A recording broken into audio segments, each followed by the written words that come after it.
மனுஷன் முடிவை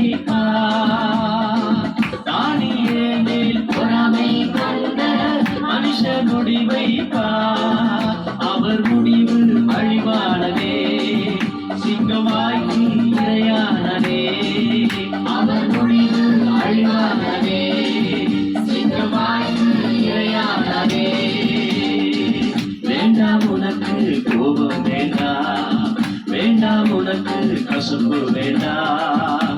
அது நன்மைகளை கெடுக்கும் குள்ள நரி, பலர் வாழ்வை அழிக்கும் குட்டி சாத்தா.